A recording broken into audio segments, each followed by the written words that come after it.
Bismillah. Assalamualaikum warahmatullahi wabarakatuh. Innal hamdalillah wassalatu wassalamu ala Rasulillah wa ala alihi wa ashabihi wa mawala. Jamaah salat subuh Masjid Al-Hidayah yang semoga rahmati dan Allah berkahi. Alhamdulillah, tentunya kita bersyukur kepada Allah Subhanahu wa taala. Allah Rabb yang kebaikannya kepada ana dan antum tidak memiliki garis tepi. Allah Rabb yang kebaikannya kepada saya dan Bapak tidak memiliki garis finish. Allah Rabb yang sempurna di dalam nama, Allah Rabb yang sempurna di dalam sifat, dan Allah Subhanahu wa taala Rabb yang sempurna di dalam segala perbuatannya. Tidak ada keberuntungan bagi kita selaku hambanya, kecuali ana dan antum menggantungkan segala urusan dan perkara kita kepada Allah Subhanahu wa taala. Ujian dan musibah yang Allah berikan kepadaku dan kepadamu, Bapak dan Ibu, itu hanyalah rintikan krimis dan seujung kuku. Akan tetapi kenikmatan dan kebaikan Allah yang datang dalam teras kehidupanku dan kehidupanmu, itu layaknya hujan yang deras berbulan-bulan tanpa henti, dan layaknya samudera yang tidak memiliki garis tepi dan garis ujungnya. Mudah-mudahan ujian dan musibah yang hanya seujung kuku dan rintikan krimis tidak menjadikan anak dan antum amnesia terhadap kenikmatan dan kebaikan Allah Subhanahu wa taala.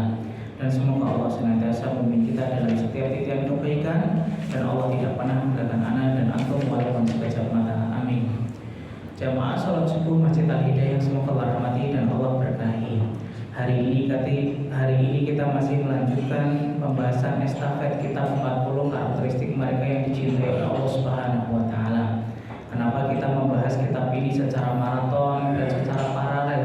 Karena sesungguhnya satu, Bapak, tidak ada obsesi terbesar kehidupan kita selaku hambanya Allah Subhanahu wa taala kecuali saya dan antum mendapatkan cintanya Allah Subhanahu wa taala. Maka sampai Nabi SAW meminta 3 cinta, dan cinta yang pertama yang diminta oleh Nabi adalah cintanya Allah Subhanahu wa taala dengan zikir yang selalu beliau yang lazimi. Allahumma inni as'aluka hubbaka wa hubba man yuhibbuka wa hubba amalan yuqarribuni ila hubbika. Ya Allah, aku meminta cintamu, meminta cinta dari orang-orang yang kau cintai dan mencintaimu, dan cintailah amal-amal ketaatanku. Kenapa kita membahas kitab ini? Yang kedua, karena sesungguhnya kita hari ini menjadi seorang musafir, Bapak. Kita sedang berjalan menuju garis finish kita, dan garis finish kita adalah kematian. Ada yang meninggal menginjak garis finishnya usia 40 tahun, injak garis finishnya kepala 5, injak garis finishnya kepala 6. Yang kita khawatirkan bukan matinya, tapi yang kita khawatirkan posisi dan karakter apa yang ana dan antum ketika menginjak garis finish kita. Makanya kita belajar dari nomor 1 sampai ke nomor 40. Kita kemarin sudah membahas 6 golongan yang sudah kita bahas. Golongan yang pertama, karakter hamba yang Allah cintai. Mereka orang yang senantiasa membersihkan dirinya dari dosa, kemaksiatan, kedoliman yang pernah ia kerjakan kepada Allah Subhanahu wa taala, baik secara sengaja ataupun tidak sengaja. Orang yang dicintai Allah, mereka bukan hanya yang panjang rukuknya saja. Orang yang dicintai Allah bukan hanya mereka yang banyak tawafnya saja. Orang yang dicintai Allah Subhanahu wa taala, mereka adalah orang-orang yang bertaubat. Karakter yang kedua yang sudah kita pelajari bersama-sama adalah orang yang senantiasa membersihkan dirinya dari hadas dan najis. Karena sesungguhnya Allah tidak pernah memandang remeh masalah taharah. Saking pentingnya taharah, Bapak, anak dan antum ketika meninggal dunia, kita, Pak, sebelum dikuburkan, kita sebelum disolati, hal yang pertama yang harus ditunaikan oleh saudara kita ketika melihat kita meninggal dunia adalah kita dimandikan. Kenapa kita harus dimandikan? Padahal sebentar lagi kita kemudian akan bertemu dengan gundukan tanah yang isinya cacing. Ternyata para ulama menjelaskan tauharah itu tidak pernah dipandang remeh oleh Allah Subhanahu wa taala. Makanya sampai ada sahabat yang meninggal dunia syahid di jalan Allah, gugur di jalan Allah ketika mengikuti peperangan. Sahabat itu kemudian meninggal dalam keadaan junub sampai mendapatkan gelar dan laqab ghasilul malaikat. Rohnya, jenazahnya dimandikan oleh ribuan malaikat. Sahabat siapa namanya, Pak? Handoko, bukan. Handoko tetangga kita, Pak. Siapa nama sahabat yang dimandikan oleh ribuan malaikat, Pak? Handullah radhiyallahu anhu. Masya Allah. Saking pentingnya masalah toharoh, Pak. Handullah yang jasad, rohnya masih dalam keadaan junub, beliau syahid di jalan Allah. Allah kemudian memandikannya dengan ribuan malaikatnya. Karakter yang ketiga, Hamba yang Allah cintai adalah mereka orang-orang yang senantiasa melakukan kebaikan. Kebaikan dia kepada Khalik, yaitu Allah Subhanahu wa taala, dengan mengikhlaskan ibadahnya kepada Allah Subhanahu wa taala, dan kebaikan dia kepada sesama manusia. Karakter yang keempat yang sudah ana dan antum pelajari bersama-sama adalah orang yang senantiasa mengikuti syariat Allah dan syariat Nabi Shallallahu Alaihi Wasallam. Agama ini Pak turun dari arasnya Allah. Agama ini memiliki SOP dan standar yang harus kita ikuti dan kita taati. Karakter yang kelima yang sudah kita bahas bersama-sama adalah orang yang sabar. Sabar terbagi menjadi tiga: sabar dalam taat, sabar dalam meninggalkan larangan yang Allah dan Rasul larang, dan sabar ketika meninggalkan sabar ketika menghadapi musibah dan cobaan. Sabar yang paling utama Pak, bukan saat kita sakit. Sabar yang paling utama, sabar kita dalam ketaatan. Contoh sabar kita dalam ketaatan, sabar kita ketika ibadah, sholat, kita puasa, kita kemudian ngaji, kita taklim, kita kemudian menghadapi orang tua, itulah sabar dalam ketaatan. Sabar yang kedua adalah sabar ketika meninggalkan larangan. Larangan yang paling berat kata para ulama dan kata Syekh Abdul Badawi Al-Khalafi adalah larangan berkaitan tentang riba dan berkaitan tentang zina. Dan yang ketiga yang paling buncit, sabar dalam menghadapi musibah. Kenapa sabar dalam musibah itu paling ringan pahalanya Ustaz? Karena tidak ada pilihan lagi Pak. Bapak ditelepon oleh adik bapak yang ada di kampung, Mas, ibu kita meninggal dunia. Pilihan kita cuma dua Pak. Kita sabar sambil mengucapkan inna lillahi wa inna ilaihi rajiun, ibu kita pun tetap meninggal dunia. Yang kedua, kita tidak sabar, ibu pun tetap meninggal dunia. Makanya Insya Allah Syekh Abdul Badawi Al-Khalafi mendapatkan sabar yang paling tinggi dan paling besar pahalanya di sisi Allah adalah sabarnya anak dan antum ketika hari ini kita taat, dan sabarnya kita ketika hari ini menampik riba dan menjauhi zina. Dan yang keenam, karakter yang sudah kita pelajari bersama-sama adalah orang yang bertakwa. Takwa ini Pak, Masya Allah disebutkan oleh Allah beberapa kali dalam Al-Quranul Karim. Sampai khotib Jumat, khotbahnya itu tidak sah sampai dia kemudian menyebutkan nasihat takwa. Makanya Rasul sebelum melepas para sahabat, Rasul itu menasihati para sahabat itu dengan takwa Pak. Ittaqillaha haitsuma kunta. Bertakwalah kamu dimanapun kamu berada. Takwa definisinya adalah al-khaufu minal jalil. Kita takut kepada Allah Subhanahu wa taala, takutnya kita lebih besar kepada Allah Subhanahu wa taala. Yang kedua, al-amalu bitanzil, beramal berdasarkan Al-Qur'an dan Sunnah. Yang ketiga, al-qanaatu atau asyukru bil qalil, qanaah, menerima apa yang Allah berikan baik sedikit ataupun banyak. Yang keempat, definisi takwa adalah al-isti'dadu liyaumir rahil, mempersiapkan diri untuk menuju kampung abadi kita, perjalanan yang begitu jauh, kampung akhirat kita. Dan hari ini kita masih melanjutkan golongan yang ketujuh pada pertemuan yang terakhir hari ini, yaitu orang-orang yang bertawakal. Setelah kita kemarin mengetahui bahwasanya salah satu karakter hamba yang Allah cintai, yang nomor 7 yang disebutkan oleh Syekh Abdul Badawi Al-Khalafi di dalam bukunya Ahbabullah, 40 karakteristik mereka yang dicintai oleh Allah Subhanahu wa taala, adalah orang-orang yang bertawakal. Makanya Allah berfirman dalam Quran surat Ali Imran ayat 159, Innallaha yuhibbul mutawakkilin. Sesungguhnya Allah mencintai hambanya yang bertawakal kepadanya. Kemarin kita sudah menyebutkan definisi tawakal. Definisi tawakal Pak, itu ada 3 syaratnya. 1, menyandarkan dirinya hanya kepada Allah Subhanahu wa taala. 2, dia harus berikhtiar, bergerak. Yang ketiga, jalannya harus syar'i. Kalau ada orang yang kemudian sukses, kok dia menyandarkannya kepada dukun, menyandarkan kepada paranormal, pada kemudian orang yang kemudian merasa pintar, wallahi dia tidak bisa disebut tawakal Pak. Walaupun rumahnya lantainya 3, kemudian mobilnya berjejer di garasi mobilnya. Yang kedua, tawakal harus kemudian berikhtiar. Ukuran ikhtiarnya itu sebagaimana buru antara 8 sampai 10 jam. Yang ketiga, syarat agar kemudian tawakal kita bisa benar di hadapan Allah, jalannya harus syar'i. Siapapun orang yang hari ini kok menganggap bertawakal tapi jalannya tidak syar'i, Pak, dia mengambil yang syubhat, dia mengambil yang haram, maka tidak bisa disebut sebagai tawakal. Kalau ada foto model, Pak, yang sebelum viral dia kemudian naik turun bis, ketika foto model ini membuka aurat, Pak, seorang wanita membuka auratnya, kemudian kemudian viral Pak. Kemudian ditanya oleh reporter, gimana cara kok bisa viral? Ketika dia menjawab, saya akan tawakal saya kepada Allah, maka tidak bisa disebut tawakal karena jalannya tidak syar'i.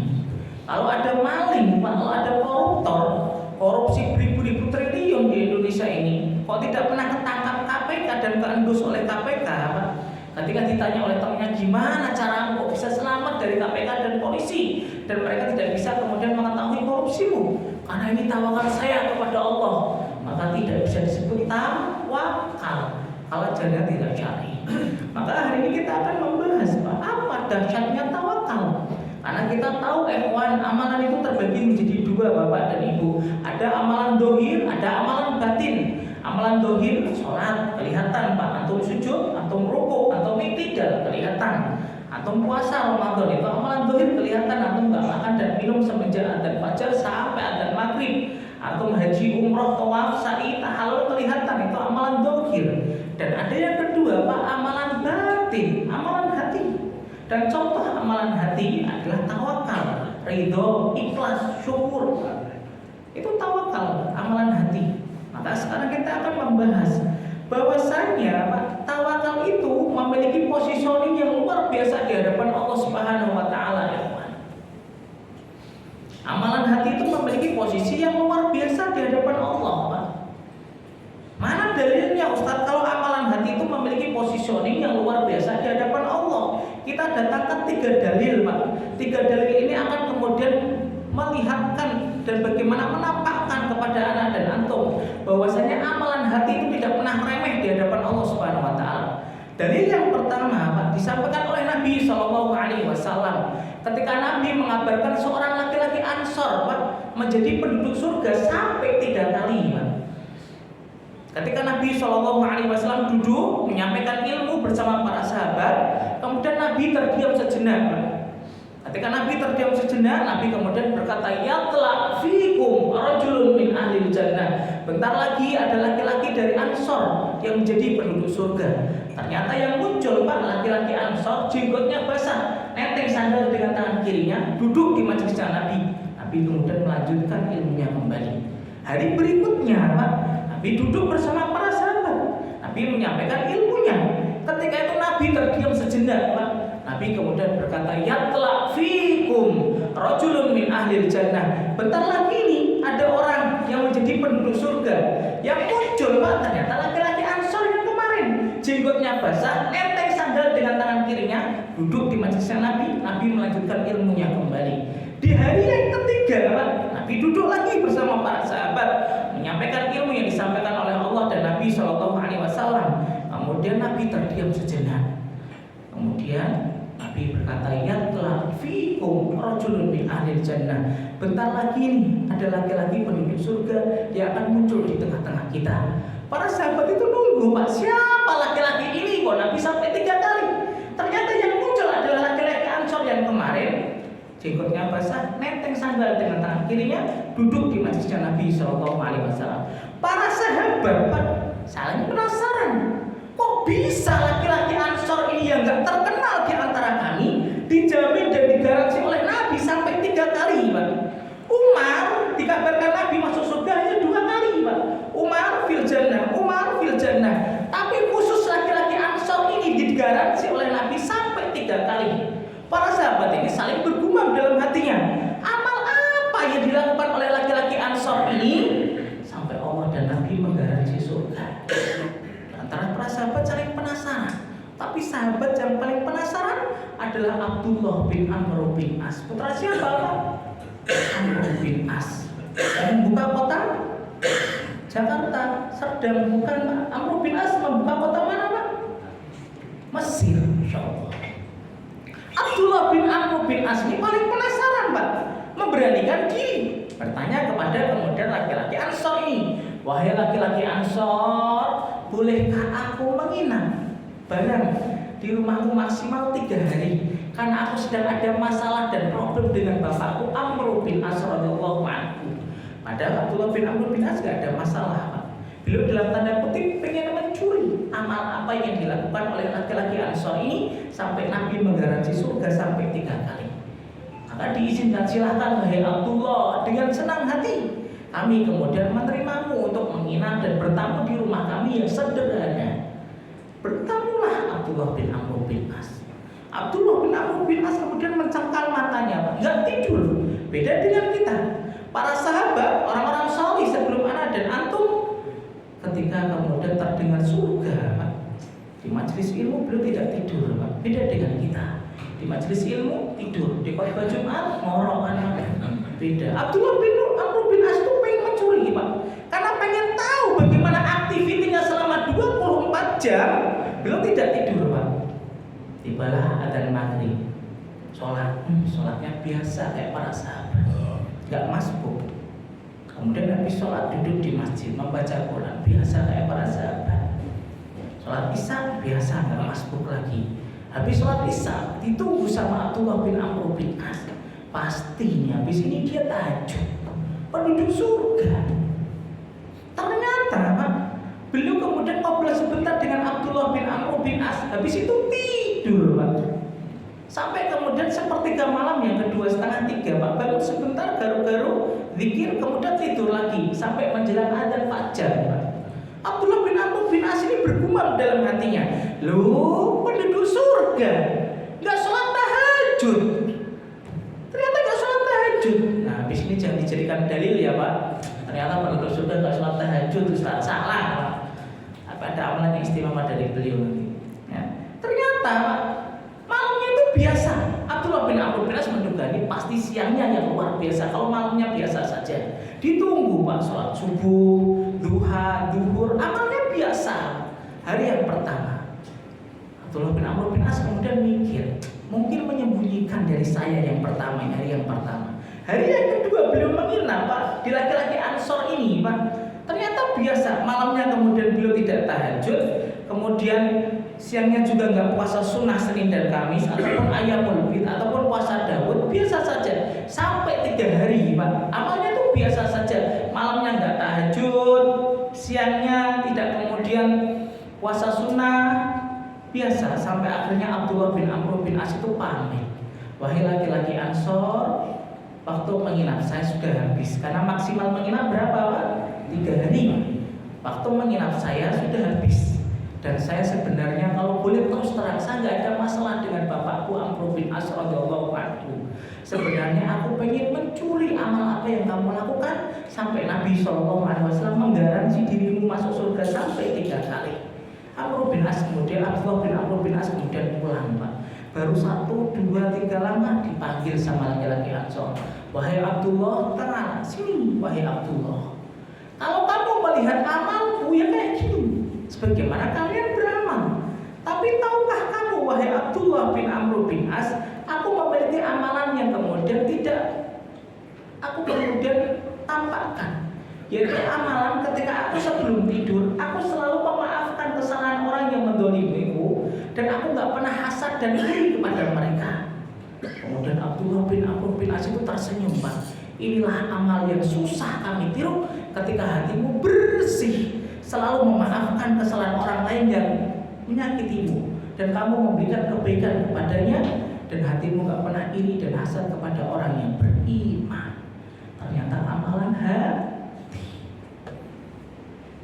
Yang kedua, Pak, mana dalilnya, Ustaz, kalau amalan hati itu memiliki posisi yang luar biasa di hadapan Allah? Dalilnya adalah hadis yang disampaikan oleh Abu Hurairah radhiyallahu anhu, Pak. Abu Hurairah ini sahabat besar, Pak. Salah satu sahabat yang banyak meriwayatkan hadis adalah sahabat Abu Hurairah radhiyallahu anhu. Abu Hurairah, Pak, ketika meriwayatkan hadis ini, menyampaikan hadis ini, Pak, sampai pingsan 3 kali. Hadisnya berbunyi apa, Ustaz? Kok sampai sahabat besar bernama Abu Hurairah radhiyallahu anhu ketika menyampaikan hadis ini sampai pingsan 3 kali, Pak? Hadisnya luar biasa beratnya, Pak. Ketika Nabi SAW bersabda, Inna awwalan nasi yuqda yaumal qiyamati salasatun.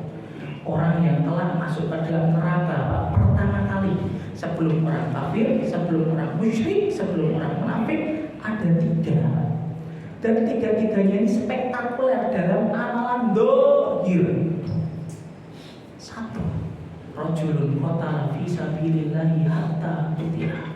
seorang laki-laki yang berjihad di jalan Allah Subhanahu wa taala sampai dia syahid dan gugur di jalan Allah. Fa'arafahu Allahu ni'amahu fa'arafa. Kemudian Allah menampakkan nikmatnya selama kehidupannya di dunia. Kemudian Allah mengatakan, "Fama amilta fiha." Apa yang kamu kerjakan di dalam dunia itu? Qataltu fika ya Rabb. Aku berperang dan aku berjihad untukmu. Maka Allah mendebatnya, "Kadzabta, kamu dusta. Jihadmu bukan untukku, tapi jihadmu untuk dipanggil sebagai seorang jariun, seorang pemberani." Jihad loh, amalan dohir yang paling berat itu jihad. Darwatus sanam fil Islam al jihadu fi sabilillah. Laki-laki ini Pak, ketika ditanya, "Fama amilta fiha." Apa yang kamu kerjakan selama di dunia? Qataltu fika ya Rabb. Aku berperang untukmu, aku berjihad untukmu. Allah kemudian mendebatnya, "Kadzabta, kamu berdusta. Kamu berjihad bukan untukku karena ingin dipanggil sebagai seorang pemberani. Dan orang-orang telah memanggilmu sebagai seorang pemberani ketika kamu telah syahid dan gugur dan sudah aku berikan ketika di dunia." Malaikat kemudian menaraknya, Pak. Tarik oleh malaikat, ditenggelamkan wajahnya, dicemplungkan pertama kali ke dalam neraka sebelum orang munafik, orang musyrik dan orang kafir. Spektakuler dalam amalan dohir, rusak amalan hatinya. Dua, terkena kita yang berdua ini, Pak. Kalau betul-betul kemudian hati kita kemudian naudzubillah niatnya bukan karena Allah. Rajulun ta'allamal ilma wa 'allamahu. Orang yang belajar ilmu dan menyampaikan, saya Bapak terkena. Wa rajulun qara'al Qur'an, dan laki-laki yang membaca Quran dan mengajarkannya. Fa'arafahu Allahu ni'amahu. Allah memberikan kemudian nikmat selama hidupnya. Dan dia tahu itu nikmat datangnya dari Allah. Maka Allah menanyanya pada hari kiamat, "Fama amilta fi." Apa yang kamu kerjakan selama hidupmu di dunia? "Ta'allamtu fika ya Rabb." Aku belajar untukmu. Qara'tul Qur'ana fika. Aku membaca Quran untukmu. Allah mendebatnya, "Kadzabta, kamu berdusta. Kamu belajar bukan untukku. Kamu baca Quran bukan untukku. Tapi kamu belajar pengen dipanggil sebagai seorang alim. Dan kamu menghafal Quran pengen dipanggil sebagai seorang qori. Dan sudah aku berikan selama hidupmu, setelah kamu meninggal dunia, orang-orang tetangga di sekitarmu memanggilmu sebagai seorang qori dan sebagai seorang alim. Malaikat menyeretnya, ditenggelamkan wajahnya, dicemplungkan pertama kali ke dalam neraka. Padahal menuntut ilmu berat, Pak. Bapak harus meninggalkan kemudian nonton TV, Bapak harus meninggalkan kuis, Bapak harus meninggalkan zona nyaman. Amal dirinya luar biasa, rusak amalan hatinya yang belum pertama kali ke dalam neraka sampai Abu Hurairah pingsan 3 kali. Dan yang ketiga siapa? Orang yang amal dirinya juga luar biasa. Rajulun, seorang laki-laki yang bersedekah di jalan Allah Subhanahu wa taala. Diberikan nikmat oleh Allah, dia tahu itu nikmat datangnya dari Allah Subhanahu wa taala. Ditanya oleh Allah, "Fama amilta fi." Apa yang kamu kerjakan selama hidupmu? Aku bersedekah untukmu ya Allah. Kemudian Allah mendebatnya. Ingat ya Pak, nanti ketika di kiamat Allah kok mendebat kita. Alhamdulillah. Maka kecelakaan akan dialami oleh orang yang didebat oleh Allah kelak di hari kiamat. Aku bersedekah untukmu ya Allah. Allah kemudian mengatakan, "Kadzabta, kamu berdusta.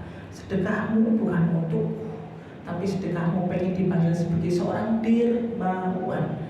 Dan tetanggamu, orang di sekitarmu telah mengambil dirimu sebagai seorang dermawan ketika kau telah meninggal dunia dan sudah aku berikan."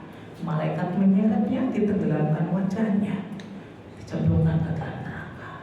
Berapa banyak di antara kita menjadi walinya Allah pada amalan dohir, tapi menjadi walinya setan pada amalan batin. Hati-hati. Itu dalil yang kedua sampai Abu Hurairah pingsan 3 kali saking beratnya. Bagaimana amalan hati posisinya di hadapan Allah Subhanahu wa taala.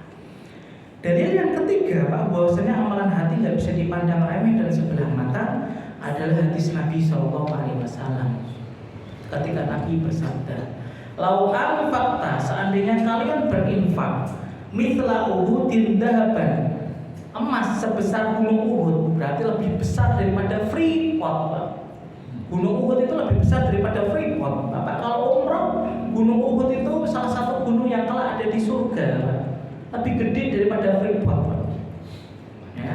Lau anfaqta mithla Uhudin dhahaban, seandainya kalian berinfak emas sebesar Gunung Uhud, ma qabbalallahu minka, Allah tidak sudi menerima infakmu hatta tu'mina bil qadari, sampai kamu beriman kepada takdir Allah yang baik ataupun yang buruk. Infaknya seseorang emas sebesar Gunung Uhud, Allah tidak sudi menerimanya sampai dia beriman kepada takdir Allah yang baik dan buruk. Banyak di antara kita suka menggugat takdir, Pak. Contoh yang paling gampang, coba kalau saya nggak bisnis sama pantri, nggak mau rugi sama antum. Menggugat takdir Allah. Coba tadi saya nggak jalan dan safar sama antum, bisa jadi nggak kecelakaan.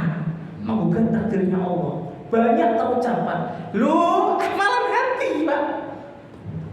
Nah, coba saya nggak kenal sama antum, nggak kemudian investasi properti, nggak mungkin saya kemudian ketipu miliaran dan ratusan juta. Menggugat takdirnya Allah. Masya Allah. Amalan hati juga menerima takdir Allah, baik yang baik dan buruk, baik yang kita senangi ataupun tidak senangi, telah tanda bahwasanya amalan hati memiliki posisi yang luar biasa di hadapan Allah Subhanahu wa taala.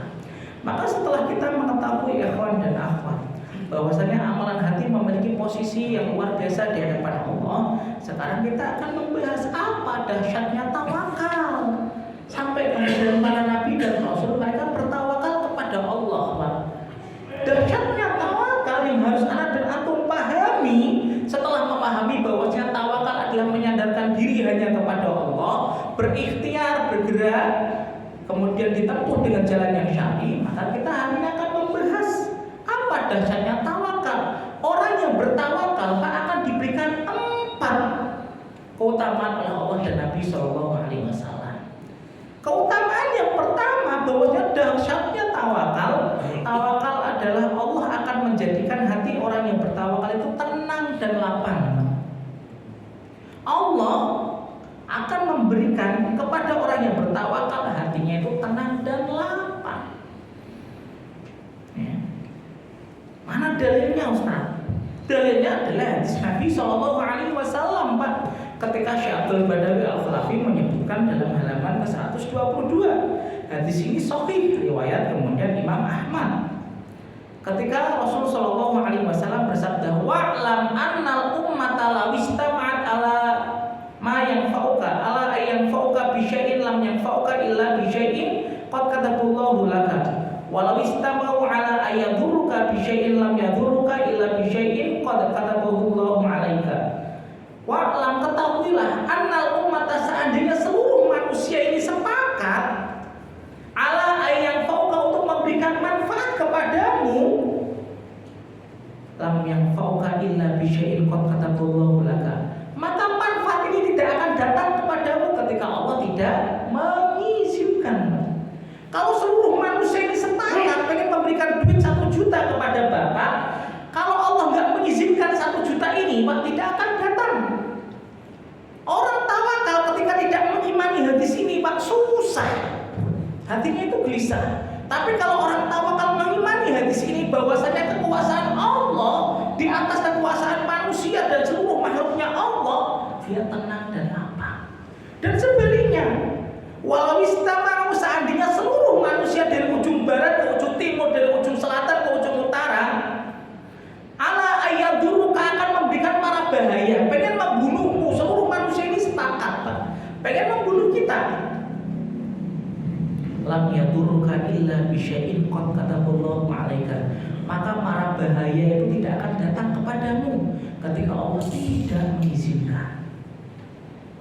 Kalau kita mengimani hadis ini, tenang, Pak, lapang hati kita, Pak. Kekuasaan Allah itu di atas kekuasaannya makhluk. Orang ketika menyampaikan kebenaran, dia tidak akan takut mati, karena kebenaran itu tidak mendekatkan ajal dan tidak menjauhkan rizki, Pak. Banyak orang hari ini ketika menyampaikan kebenaran takut, loh, nanti kalau dia bunuh saya gimana? Belum beriman kepada hadis ini. Orang yang tawakal itu dahsyatnya hatinya itu lapang, tenang. Karena tawakal itu merubah yang gelisah menjadi tenang, Pak. Contoh nyata dalam kehidupan orang yang beriman, Pak. Ya. Berapa banyak di antara kita, Pak, melihat mungkin tetangga kita ataupun diri kita. Ada pasangan suami istri, Pak, berpuluh-puluh tahun sudah menikah belum diberi momongan anak, Pak. Dia bolak-balik ke dokter spesialis kandungan, Pak. Biayanya pun yang dikeluarkan nggak sedikit, Pak, sudah banyak. Suaminya pun nggak tega ketika kemudian istrinya disuntik, dimasukkan cairan pil, Pak. Akhirnya kemudian suaminya mengatakan, ya udah nih kita tawakal saja kepada Allah. Lalu ketika hati mereka gelisah, Pak, mereka selalu kemudian datang ke dokter pengen mendapatkan momongan. Lalu ketika dia menyerahkan dirinya hanya kepada Allah, Pak, 2-3 tahun datang itu kemudian garis 2 dalam kehidupannya. Padahal dimasukkan cairan, dimasukkan pil. Kalau Allah nggak mengizinkan, Pak, nggak akan datang itu janin dalam rahim istri kita. Nah, contoh yang nyata, Pak, bagaimana tawakal itu akan merubah yang gelisah menjadi hati yang tenang dan lapang. Tawakalnya ibunya Musa, Pak. Bapak kan sudah baca bagaimana Musa kecil, Pak, hidup di zamannya Firaun. Ketika Firaun berkuasa mengumumkan, Pak, memproklamirkan, wahai seluruh penduduk Mesir, ketika kalian memiliki anak perempuan maka kami izinkan untuk hidup. Ketika anakmu laki-laki, maka akan kami penggal dan kami akan bunuh. Saat itu, Pak, Firaun sudah membangun detasemen, Pak, di setiap wilayah di Mesir, Pak. Ibunya Musa ketika mengandung, Pak, lahir Musa kecil. Masya Allah, ternyata janinnya adalah laki-laki yang lahir. Kelaminnya adalah laki-laki. Ketika itu lihat, Pak, bagaimana tawakalnya ibunya Musa alaihissalam kepada Allah Subhanahu wa taala. Ketika kemudian Firaun sudah membangun detasemen, ibunya Musa kemudian mengalirkan Musa kecil, Pak. Di sungai mana, Pak? Sunter, bukan. Di sungai Nil, Pak. Ya, dengan kemudian ranjang, Pak. Kalau Bapak punya kuota di HP, jangan lihat masalah ijazah Jokowi aja, Pak. Lihat kemudian sungai Nil, Pak. Sungai Nil itu debit airnya itu panjang sekali, Pak, dan kemudian lebar. Sama Bengawan Solo, gak ada apa-apanya Bengawan Solo, Pak. Lihat tawakalnya ibunya Musa dan Allah memberikan dahsyatnya tawakal mengubah hati yang gelisah menjadi tenang, Pak. Lu ranjang itu sudah disiapin, Pak. Dimasukkan itu Musa kecil alaihissalam di atas ranjang itu, Pak. Dialirkan dan dihanyutkan bersama air yang berada di sungai Nil, Pak. Lihat, Pak, bagaimana indahnya Allah mengatur kehidupan Musa alaihissalam. Masuk itu kemudian ranjang ini ke pemandiannya Asyah binti Muzahim. Istrinya siapa, Pak? Firaun. Ketika itu Allah mengilhamkan kepada Asyah, senang kamu wahai Asyah kepada bayi laki-laki ini. Senang, Pak. Asyah kemudian minta keringanan kepada suaminya, wahai suamiku, Mas, tolonglah bayi yang laki-laki ini jangan kamu bunuh. Kalau yang lain kok silahkan, terserah kamu, nanti pertanggungjawabannya di hadapan Allah. Tapi khusus laki-laki ini jangan dibunuh. Dijadikan senang itu Asyah binti Muzahim, Pak. Lalu Allah mentakdirkan kepada Musa. Musa nangis, Pak. Ketika nangis, Asyah tahu ini kehausan. Anak ini kehausan dan pengen kemudian mencari ASI. Kemudian Asyah membuka, Pak, nggak cocok ASInya Asyah, Pak. Asyah kemudian memanggil dayang-dayang yang berada di kerajaannya Firaun. Wahai permaisuriku, kumpul. Hari ini ada kemudian bayi laki-laki yang saya suka itu kehausan. Coba kalian aja ada yang cocok dengan ASI kalian. Ternyata tidak ada yang cocok, Pak. Akhirnya Asyah membuat sayembara, Pak, kepada seluruh wanita penduduk Mesir. Wahai wanita penduduk Mesir, silahkan kalian mengikuti sayembara ini. Kalau ada di antara ASI kalian yang cocok dengan laki-laki ini, maka saya akan angkat menjadi ibu angkatnya dan dia berhak tinggal di istana dan bertemu dengan anak laki-laki ini. Lihat skenario yang Allah jadikan kepada ibunya Musa. Sampai itu sayembara kepada telinganya ibunya Musa alaihissalam, Pak. Ikut antri, Pak, bersama wanita-wanita Mesir yang ingin mendapatkan hadiah yang diadakan sayembara oleh Asyah binti Muzahim. Antri itu, Pak. Ketika wanita yang pertama bukan ibunya Musa, Allah mengilhamkan, tutup Musa, mulutmu tutup. Itu bukan air ASI dari ibumu. Tutup, kagak. Yang kedua, tutup. Yang ketiga masih nutup mulutnya nggak mau. Sampailah antrian pada ibunya Musa alaihissalam, Pak. Ketika ibunya Musa antri, Allah mengilhamkan kepada Musa kecil ini, Musa, buka mulutmu, itu air susu ibumu, buka.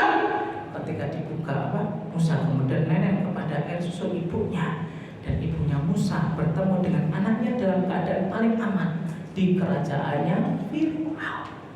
Itulah dahsyatnya tawakal, menjadikan hati yang gelisah menjadi tenang. Contoh yang kedua, Pak, yang dialami oleh ibunda Hajar dengan Ismail alaihissalam. Ketika umrah menghayati di buahnya, kemudian kisah Nabi Ibrahim dan Ismail alaihissalam dan keluarganya. Ibunda Hajar ketika ditinggal oleh Ibrahim alaihissalam, ya, Nabi Ibrahim itu dakwah di 3 tempat, Pak. Satu di Babilonia, hari ini masuk negara Irak, yang kedua di Palestina, yang ketiga di Mekah. Ketika meninggalkan ibunda Hajar dan Ismail alaihissalam, Pak, Mekah belum ada peradaban. Buktinya belum ada peradaban apa? Gak ada sumber air, Pak. Kalau ada air berarti ada peradaban, kehidupan manusia itu ada. Tapi kalau gak ada sumber air, belum ada peradaban, Pak. Saat itu kemudian Ibrahim meninggalkan hanya beberapa kemudian liter air, Pak, kepada ibunda Hajar dan Ismail alaihissalam. Ketika itu, Pak, perbendaharaan mereka itu sudah habis, Pak. Perbekalan mereka sudah habis. Ketika itu lihat bagaimana ketika gelisahnya ibunda Hajar, dia bertawakal kepada Allah, Pak. Ya Allah. Ketika itu lari dari mana, Pak, ibunda Hajar? Sofa ke Marwah. Lari, Pak, sebagai bentuk ikhtiarnya. Sofa ke Marwah, belum ada Marwah ke sofa lagi, belum ada. Akhirnya Allah menjadikan sumber air itu berada di bawah telapak kaki Ismail alaihissalam, dan hari ini air yang tidak akan asat dan kering, Pak, selama-lamanya adalah air Zam-Zam. Dan itu keberkahan dari keluarga Ibrahim alaihissalam ketika mereka bertawakal kepada Allah Subhanahu wa taala. Ya, makanya tolong, Pak, Allah itu berkuasa dan menggenggam semua urusan dan perkara dalam kehidupan makhluknya. Makanya tolong, kalau kita hari ini memiliki Allah harusnya tenang, Pak. Loh, anak polisi saja, Pak, kalau ada anak Kapolda misalkan tinggal di sini, Pak, dia tenang, Pak. Naik mobilnya, kendaraan itu tenang. Loh, ini kan ganjil. Ngapain ganjil genap? Yang bilang saya itu anak buah bapak saya. Loh, kalau anak Kapolda saja, Pak, naik mobil itu tenang di jalan raya, nggak peduli ganjil genap, Pak Tri. Harusnya anak dan antum, Pak, yang menjadi hambanya Allah itu lebih tenang, Pak. Kalau ada anak pembisnis, Pak, yang hartanya mungkin bapaknya sampai 10 triliun, Pak, anak pembisnis ini mungkin ketika sekolah nilainya 5,5, 6,5, Pak, ditanya sama gurunya, loh, kamu gak kepengin toring yang satu? Ngapain saburin yang satu? Oh, bapak saya tabungannya aja masih 10 triliun. Loh, kalau anaknya pembisnis, Pak, punya duit 10 triliun aja tenang, sekolahnya pada nilainya gak bagus-bagus amat, Pak. Kalau anaknya Kapolda saja ditilang, yang hilang adalah anak buah bapaknya, itu tenang. Harusnya anak dan antum itu tenang ketika memiliki Allah Subhanahu wa taala. Tolong. Ya. Yang kedua, apa dahsyatnya tawakal, Ustaz? Ketika yang pertama tawakal akan menjadikan hati yang gelisah menjadi tenang. Yang kedua, Pak, tawakal itu akan memberikan pertolongan dan kecukupan. Makanya dalilnya kita sudah paham dalam Quran surat At-Talaq, wa may yatawakkal 'alallahi fahuwa hasbuh. Dan kecukupan itu bukan milik harta, kecukupan itu bukan milik rupiah, kecukupan itu miliknya Allah, Pak. Dan Allah memberikan kecukupan dan pertolongan itu dalam waktu yang tepat, Pak. Kapan Allah memberikan pertolongan kepada Nabi Musa, Pak? Ketika sudah mentok, gak ada pertolongan lagi dan harapan kepada manusia, Pak. Ketika Musa itu dikejar sama Fir'aun dan bala tentaranya, Pak, mentok. Depannya lautan, belakangnya pasukannya Fir'aun. Maka Allah mengilhamkan itu, pukulkan itu tongkatmu, wahai Musa. Akhirnya lautan itu menjadi daratan. Ketika nyampe di ujungnya, dipukulkan lagi daratan menjadi lautan. Contoh yang kedua, Pak, bahwasanya tawakal itu akan memberikan pertolongan dan kecukupan. Contohnya adalah Nabi Ibrahim alaihissalam. Ketika Nabi Ibrahim, Pak, menjadi DPO nomor 1-nya siapa, Pak? Namrud. Ketika itu saking bencinya penduduk Babilonia kepada Nabi Ibrahim alaihissalam, Pak, rahimahullah dalam kitab Al-Bidayah wa Nihayah, ada nenek-nenek yang buta, Pak, hidup di pinggir hutan, Pak. Itu sedih ketika mendengar Namrud itu pengen membakar Ibrahim. Ditanya sama cucunya, "Nek, kenapa kamu sedih?" "Aku sedih karena aku tidak bisa mengumpulkan kayu secara kolektif untuk Namrud membakar Ibrahim." Coba, ketika kayu itu sudah dikumpulkan sama Namrud, Pak, dan sudah menjulang tinggi, dan Ibrahim itu sudah kemudian dinaikkan dengan manjani, Pak. Iya, ketika api itu kemudian dinyalakan dari bawah, apa doanya Nabi Ibrahim alaihissalam, Pak? Hasbunallah wa ni'mal wakil. Al-wakil, imani betul bahwasanya Allah itu Maha Pelindung. Ibrahim tahu kalau api itu akan menjadi dingin, Pak? Nggak tahu, Pak. Akhirnya Allah berfirman kepada api, "Ya narukuni bardan wa salama." Wahai api, jadilah kamu dingin dan menyelamatkan. Dan akhirnya kemudian Namrud itu malu, Pak, kepada masyarakatnya ketika Ibrahim dibakar di kobaran api, justru tidak meninggal tapi masih hidup. Tolong, tawakal itu akan memberikan pertolongan dan kecukupan. Banyak orang yang kemudian tawakal, Pak, Masya Allah, anaknya 5 bisa sekolah semua, Pak, tanpa mengeluarkan yang coba dan istrinya 2 kemudian bisa rukun, Pak. Kita aja istrinya 1 kadang pusing kok. Ada orang tawakal, Pak, istrinya 2 tenang, Pak. Masya Allah. Ketika mereka tahu bahwasanya kemudian tawakal itu akan memberikan pertolongan dan kecukupan. Makanya sama, Pak. Ketika Rasulullah SAW dalam perang Uhud, itu, Pak, Rasulullah SAW, Pak, dengan pasukannya yang tidak sebanyak pasukan perang Badar, Pak. Orang-orang kafir munafik Quraisy itu, orang-orang kafir munafik itu bersatu, Pak.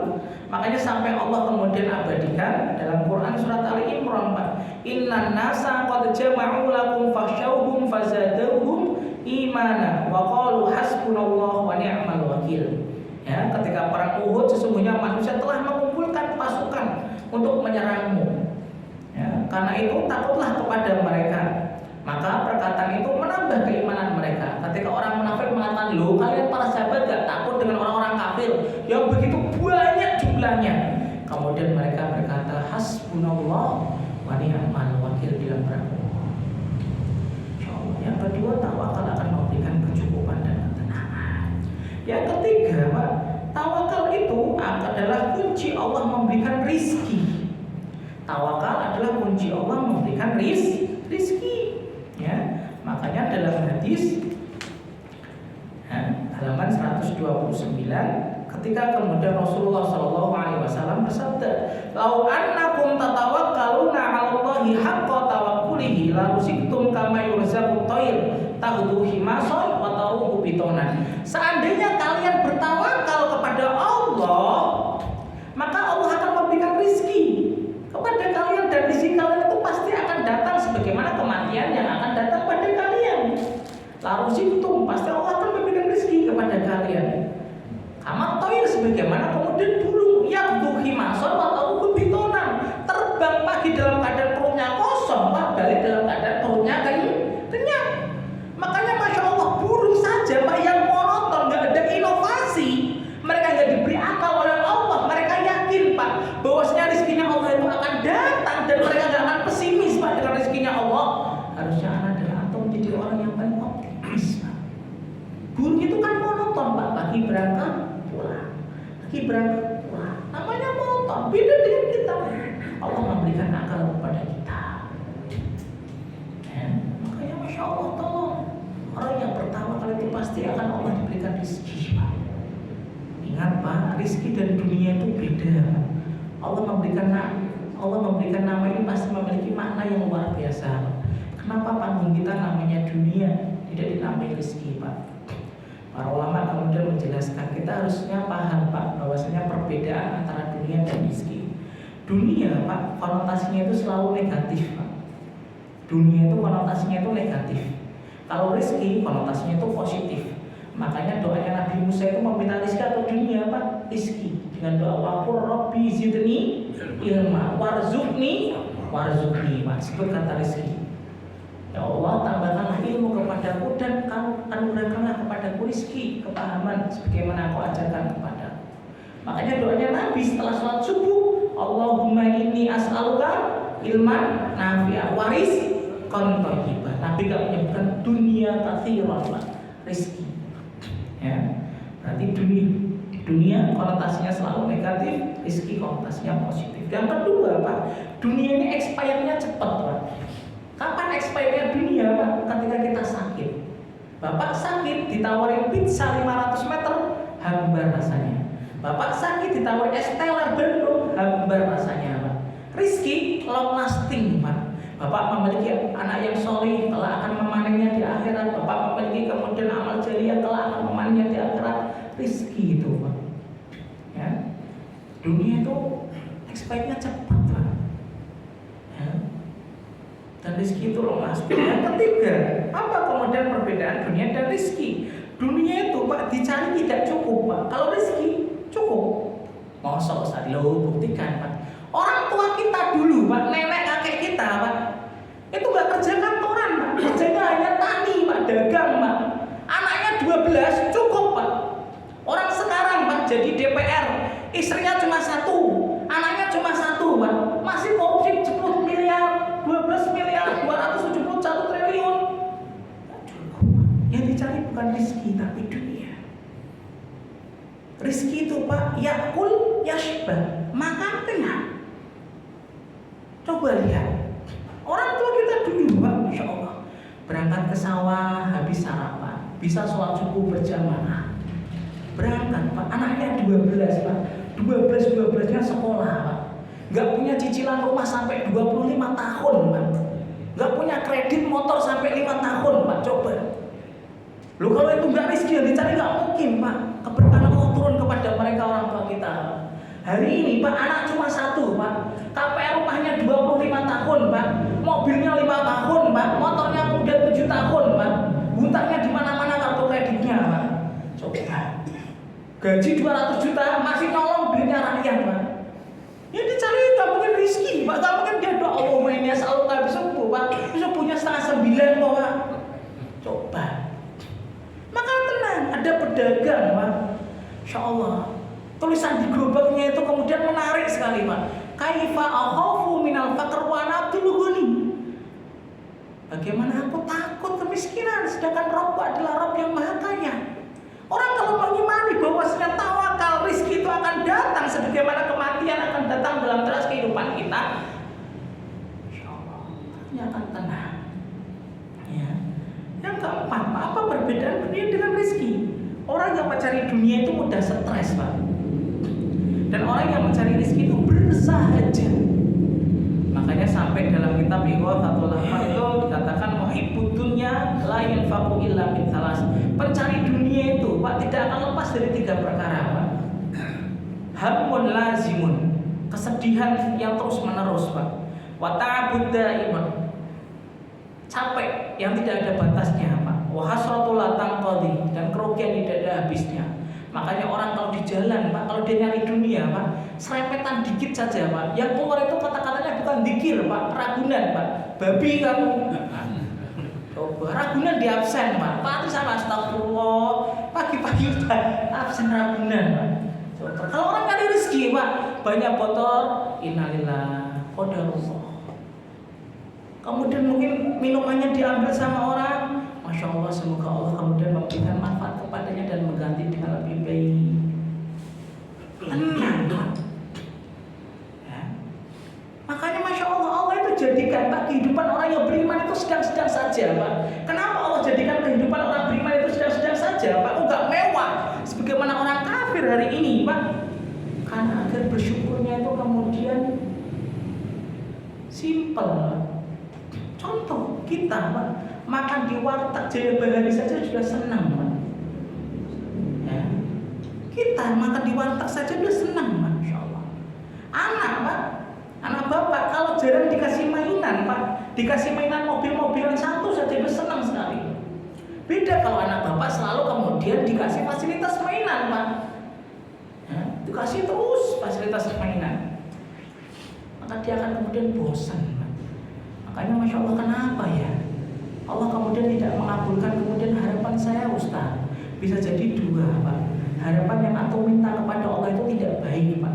Bapak minta gula kepada Allah, Allah nggak memberi gula Pak. Tahu karena di dalam gula itu ada diabetes. Bapak minta garam nih kepada Allah, ya Allah saya minta garam. Allah nggak memberi garam Pak. Bukan karena Allah jahat Pak. Allah itu memberi dengan nikmat, menahan dengan hikmah Pak.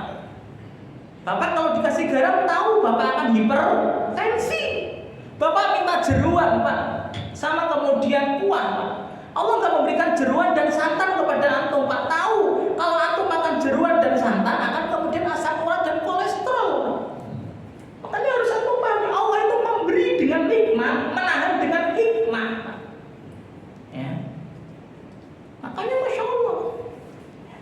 Yang kedua Pak, kenapa kemudian hari ini harapan kita kok belum dikabulkan oleh Allah Subhanahu wa taala? Dua Pak, Allah itu memberi waktunya itu tepat.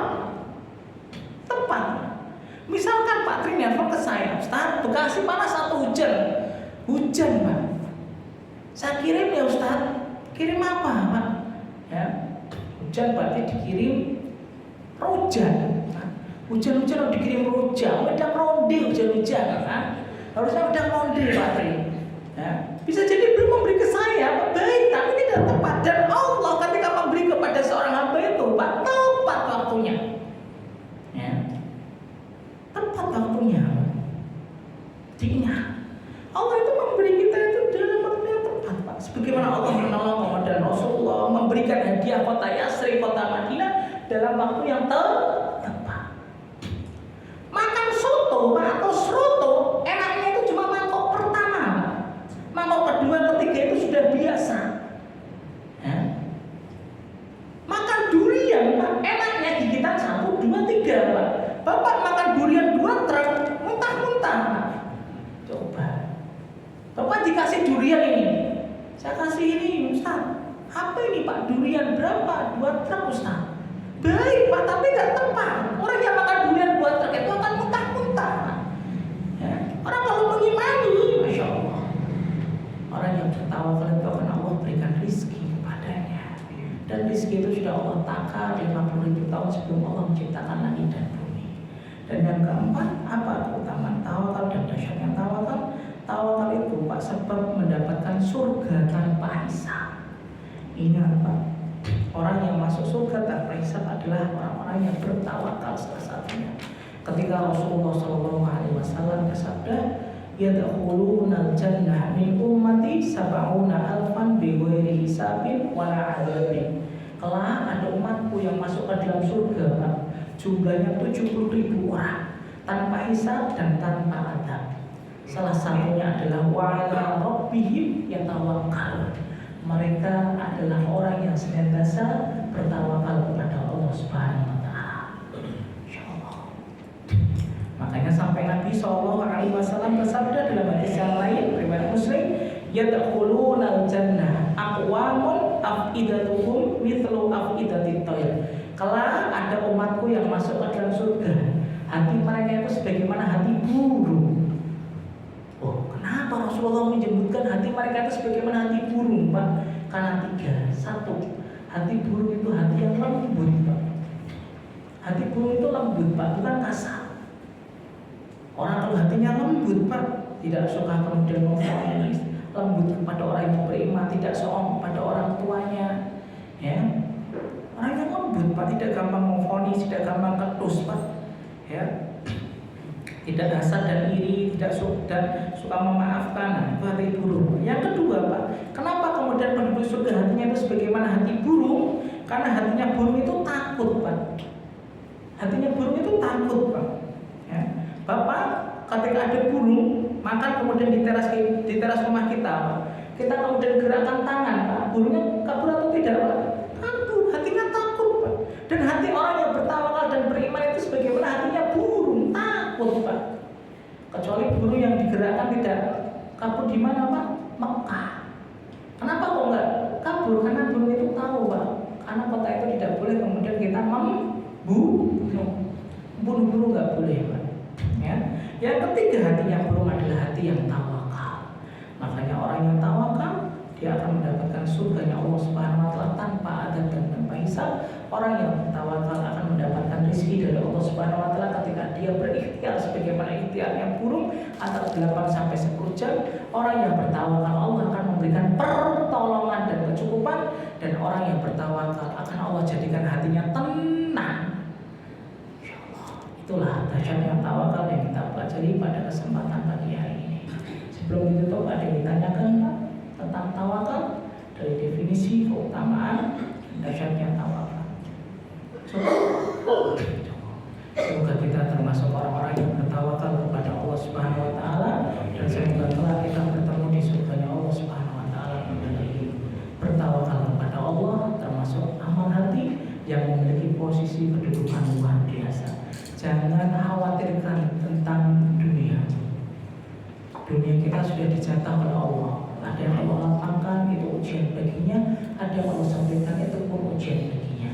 Yang kaya belum tentu mulia, yang miskin belum tentu hina. Pahami itu. Kita hidup di dunia singkat, pendek, dan cepat. Baru saja kemarin kita menjalani Ramadan 46 Hijriah, 3 bulan lagi, 90 hari lagi, Ramadan 47 Hijriah akan datang. Pendek, cepat. Jangan mulai yang haram dan syubhat. Berikan rezeki yang halal. Orang yang bertawakal yakin kalau rezeki itu akan datang setelah dia menyadarkan diri kepada Allah, berikhtiar, bergerak jalannya syar'i, maka insya Allah Allah akan memberikan rezeki dan Allah tidak akan menyelisih janjinya. Subhanakallahumma wa bihamdika, asyhadu an la ilaha illa anta, astaghfiruka wa atubu ilaik. Inilah golongan yang ketujuh, orang-orang yang bertawakal. Wallahu a'lam bishawab. Rabbana taqabbal minna innaka antas samiul alim wa tub 'alaina innaka antat tawwabur rahim. Akhiru da'wana alhamdulillahi rabbil alamin. Assalamualaikum warahmatullahi wabarakatuh.